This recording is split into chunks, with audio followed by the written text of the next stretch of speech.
What's up, guys? I'm Ernie. I'm here with the Faceoff Sports Network, and today we are going to dive into Dynasty rookie draft sleepers. These are guys that are going to be going in the back half of second rounds or later.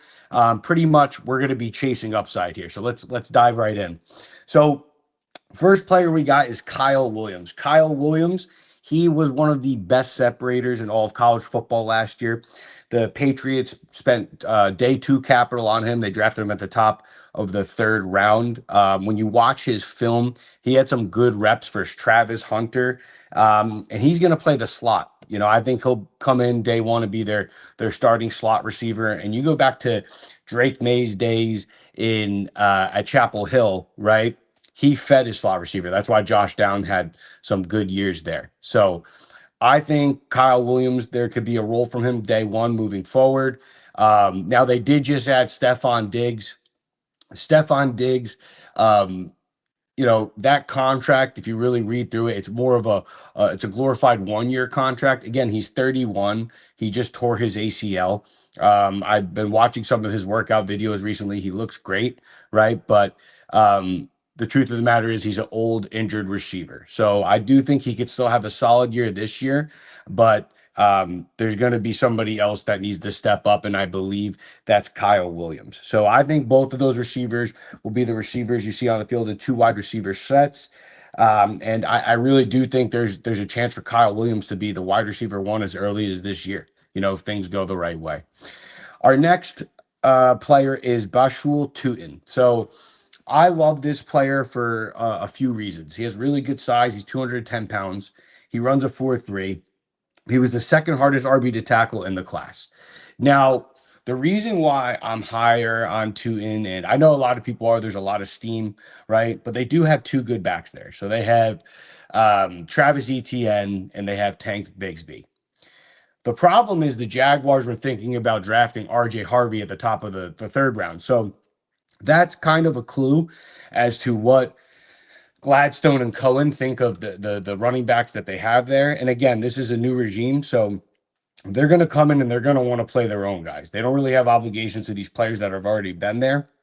So I think the fact that they were willing to spend that high of draft capital on a running back tells you that they're ready to move on.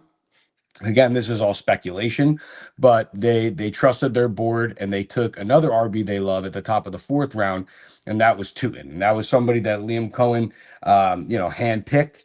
And I think for that reason alone, he's going to be a factor early on. Again, it might be a committee of all three, maybe two of them, but Tuten will be factored. I think if he excels and he's the player that we think he can be, that room's only going to grow.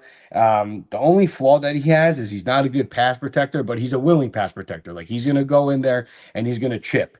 But again, neither was Bucky Irving coming out of college. So, and Liam Cohen still made that work. So I think Tuten is the RB to own in Jacksonville. I think this is the new regime's guy, and they're going to use him a lot moving forward. Our third player is Terrance Ferguson. So this is one of my favorite tight ends in the class. I actually like him more than Colston Loveland. And I know that's crazy to say, but there's a few reasons why. So last year, the Rams, they were going to take Brock Bowers if he was there on the board. Obviously, he went a little bit earlier. This year, they were going to take Ferguson in the first round. But then Atlanta offered them a crazy good deal, so they couldn't say no, and they traded back, and they actually still winded up getting him. So that was a major win for them. This is one of the guys they had the most convictions on. McVay has compared him to Kelsey. He was one of the best, if not the best, yak tight end in all of college football this past year, and this was one of the better tight end classes I have ever seen. He has a 77 PFF receiving grade. He had a 9.32 RAS score, which was second amongst Power Five tight ends. He had a 4.63 40-yard dash, so he's very fast for a tight end. McVay and Snead, they said they have a clear vision for him. He's a red zone weapon. He can play the big slot. 25% of his catches went for 20 plus yards. 72% of his catches resulted in first downs or touchdowns. This kid's a beast. Now, again, they have Tyler Higbee, who I think is a great player. It's similar to Stephon Diggs, right? Where it's like, I do think these guys will still be playing this year. They're going to have an impact. But Tyler Higbee is 32. He's coming off of an injury, right? But you see those last three games that he strung together last year, including the postseason, he was factored in. The Rams use their tight ends a lot in the offense. And this is what makes me like Terrance Ferguson more, because it's not a matter of it's a matter of when, whether that's Higbee gets hurt or they play both this year and Ferguson eventually outplays him. But the sky's the limit for this kid. Draft with full conviction. My fourth player is Pat Bryant. Pat Bryant, I think, is one of the biggest ADP mistakes in all of sleeper this year for rookie drafts. So the Broncos drafted him in the top of the third round. Um, he had an 85 PFF grade in the Big Ten. He was a dominant X receiver. Uh, their school, the Illinois, they didn't have the best college offense, right? So what he did is kind of eye opening if you look at it that way. They spent day two capital on him. Peyton handpicked this guy at the top of the third round. Now, again, they got Michael Thomas on day two back in 2016, and I'm going to get into that in a second. But Cortland Sutton is a stud, but he's 30 years old, and I don't think Peyton is going to pay him next year.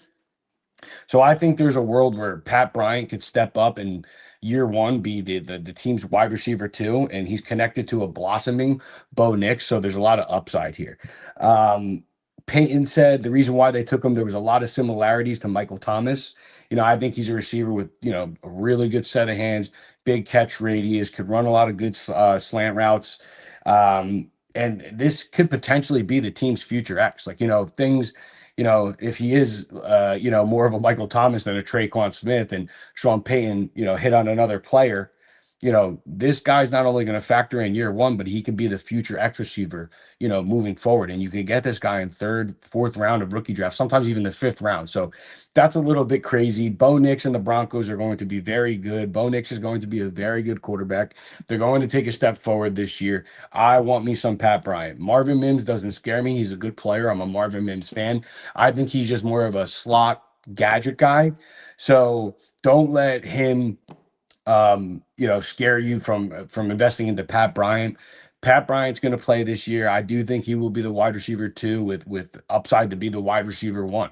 Depends on how everything goes. The last player we got, and one of my favorites, is Jarquez Hunter. So I am a big SEC football guy. I watched a lot of Auburn. This kid is different. You just watch the way he plays. He's an athletic freak. And then, there's some things to back that up. He squats 600 pounds. He could dunk a basketball at 5'9". So the athleticism is there.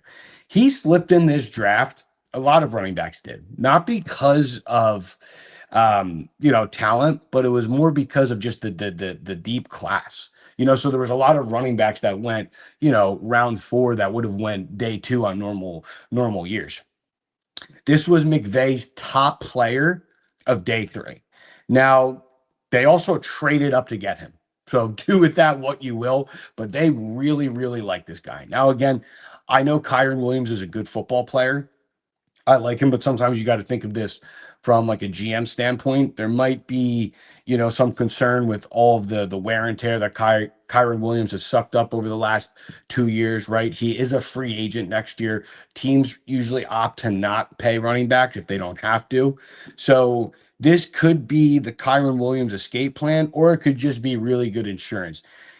Either way, I do think Jarquez Hunter is going to be a factor early on. So I'm a Blake Corum stan. This is why I have even more conviction in Hunter, because Hunter is a better football player.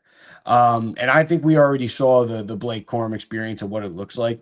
I think he's a good depth guy. I mean, there's a reason why his own college coach Harborough passed on him in the draft last year. Jarquez is, he's got the juice, man. He could come in and he could help Kyren carry that load. I think you will see him early on. He's going to be part of this committee with Kyren Williams, and I think his role will grow as the year goes on. This is one of the other guys that they had a lot of conviction in. Again, for a fourth round running back, there's so much to like here. Les Snead said, he ignites the crowd, he breaks the tackles with joys, and takes it to it takes it the distance. So they're extremely high on him. I'm gonna bet that he's factored in early on with room to grow, and who knows, he could be this year's Bucky Irving, right? And that's what we're hoping for. But thank you for joining me, guys. These are my top 5 must draft rookie dynasty sleepers for the 2025 draft. Hope you enjoyed. Good luck in your leagues.